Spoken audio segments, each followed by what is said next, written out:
નમસ્કાર. આજે આપણે ગુજરાત પોલીસ કોન્સ્ટેબલ ભરતી પ્રક્રિયા વિશે થોડી ઊંડાણપૂર્વક વાત કરીશું. ખાસ કરીને જે ફાઇનલ કટ ઓફ મેરિટની રાહ જોવાઈ રહી છે એના વિશે કેટલીક રસપ્રદ માહિતી મળી છે. આપણી પાસે એક સ્ત્રોત છે જે અમુક સંભાવનાઓ દર્શાવે છે. તો ચાલો આજે એને જરા વિગતે સમજીએ. સૌથી પહેલી વાત જે ધ્યાનમાં આવી રહી છે અને ઘણા ઉમેદવારો માટે કદાચ મહત્વની છે તે એ કે આ વખતે ફાઇનલ મેરિટ કદાચ થોડું નીચું રહી શકે છે. હા, અને આ વાત ખરેખર હજારો ઉમેદવારોની અપેક્ષાઓ સાથે સીધી જોડાયેલી છે. જુઓ, જો મેરિટ નીચું જાય તો સ્વાભાવિક છે કે વધુ લોકોને તક મળે. બરાબર.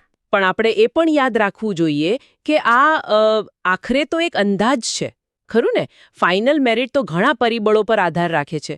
પેપર કેવું હતું, કેટલા ઉમેદવારો હતા, કેટેગરી મુજબ જગ્યાઓ. હા, એ બધું ગણતરીમાં લેવાય.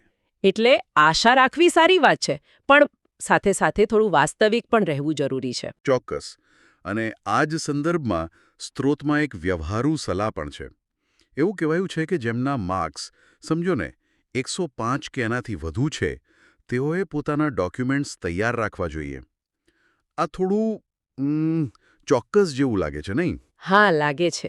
અને એની પાછળનું કારણ પણ કદાચ સ્પષ્ટ છે. સ્ત્રોત એમ કહે છે કે કટ ઓફ જાહેર થાય પછી તરત જ ડોક્યુમેન્ટ વેરિફિકેશન માટે બોલાવી શકે છે. ઓહ, એટલે બહુ સમય નહીં મળે. હા, કદાચ બહુ ઓછો સમય મળે. અને અહીંયા જ રસપ્રદ વાત એ છે કે આટલી ઉતાવળ શા માટે? જેનો જવાબ આપણને પેલો હાઈકોર્ટનો આદેશ છે ને એમાં મળે છે. અચ્છા, પેલો આદેશ કે સપ્ટેમ્બર સુધીમાં ભરતી પૂરી કરવાની છે અને ટ્રેનિંગ શરૂ કરવાની. બિલકુલ, એ જ. આ હાઈકોર્ટની જે ડેડલાઇન છે એના કારણે આખી પ્રક્રિયા પર એક જાતનું દબાણ છે. હવે સપ્ટેમ્બરમાં ટ્રેનિંગ શરૂ કરવી હોય તો બાકીના બધા સ્ટેપ્સ જેમ કે ફાઇનલ મેરિટ, ડોક્યુમેન્ટ વેરિફિકેશન, નિમણૂક આ બધું બહુ ઝડપથી કરવું પડે. એટલે જ 105+ વાળાને તૈયાર રહેવાનું કહ્યું હશે.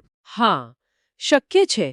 કારણ કે પ્રક્રિયા ઝડપી બને એવી પૂરી સંભાવના છે. હવે આ ઝડપની અસર ગુણવત્તા પર શું પડે એ જોવાનું રહે. આ તો થઈ હાલની ભરતીની વાત. પણ સ્ત્રોતમાં ભવિષ્યનો પણ ઈશારો છે.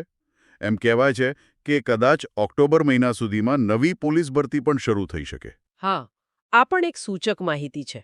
જો આ વાત સાચી હોય તો એ દેખાડે છે કે રાજ્યમાં પોલીસ દળની કેટલી જરૂર છે અને ભરતી પ્રક્રિયાઓ કેટલી ઝડપથી ચાલી રહી છે. એટલે એક પૂરી થાય કે તરત બીજી.